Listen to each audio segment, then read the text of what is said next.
Your doctor just handed you a prescription for Effexor. She said it'll help with your depression, but also the hot flashes. But here's what she may not have told you. This medication is helpful for many women in perimenopause, but there's a concerning side effect that affects up to 40% of women.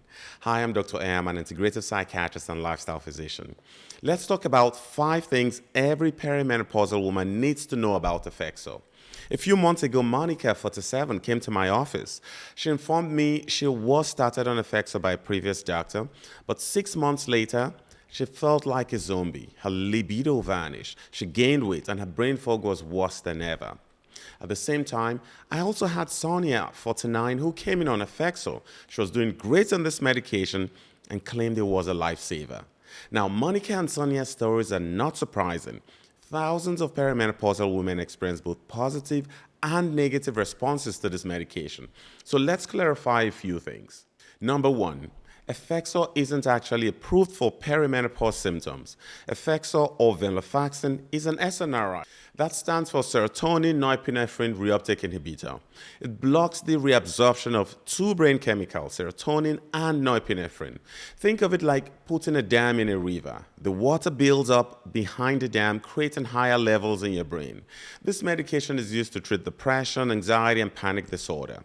Even though it has no FDA approval for perimenopause symptoms, doctors prescribe it off-label for vasomotor symptoms like hot flashes. Number 2, weight gain. Remember how I mentioned that side effect about 40% of women experience? It's weight gain. Studies show that Effexor is associated with a low to moderate risk of weight gain compared to other antidepressants. Most people gain only a few pounds over 6 to 24 months, if any. For example, one study found that Effexor did not cause more or less weight gain than sertraline, with average weight gains of approximately 3 to 4 pounds over 2 years. Some reports from smaller studies have, however, shown that a subset of people can gain significantly more weight. One study cited an average gain of 28 pounds over 10 weeks. But this is not typical and may reflect outliers or people on higher doses. About 40% of people may gain 7% or more of their baseline body weight with long-term use.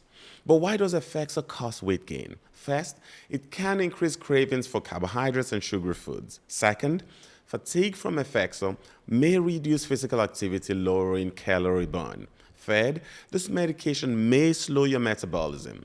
During perimenopause, you're already fighting metabolic changes from declining estrogen. Weight gain from Effexor is not a universal occurrence. Many women will not gain any weight, while others may gain a significant amount.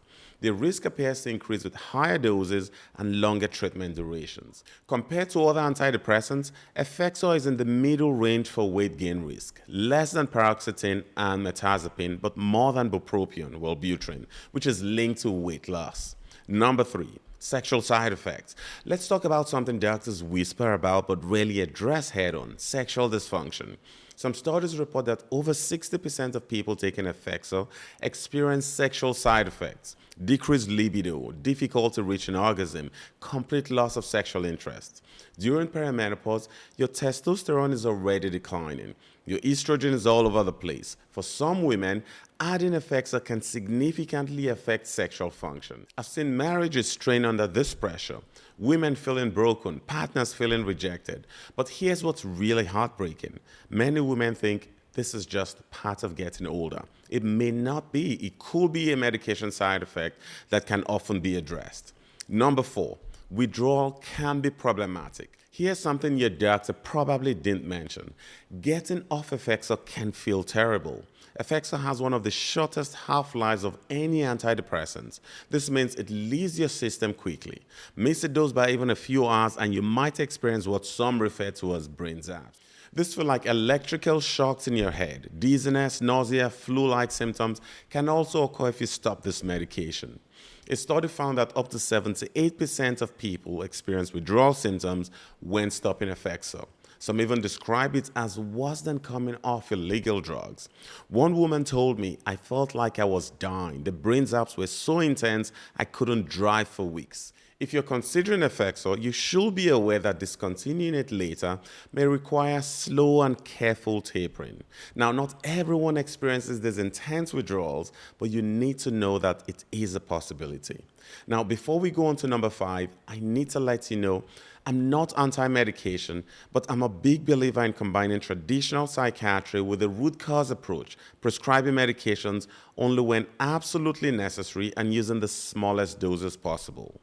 Number 5, there are other options for perimenopausal women. So while Effexor may be the right medication for some, it won't be for others. Here's the good news. You have choices.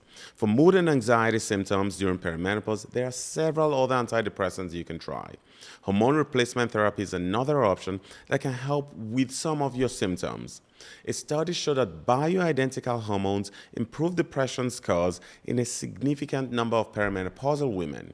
Nutrition, exercise, sleep hygiene, and stress management also play a significant role.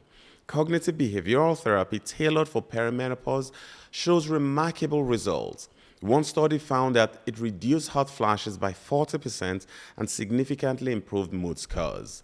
Targeted nutrients and supplements can also be quite helpful. Magnesium glycinate, omega-3 fatty acids, and vitamin D have great research behind them. To find out more about natural approaches for peri and postmenopause mental health, check out this video. I talk about the top 5 supplements you need to know about.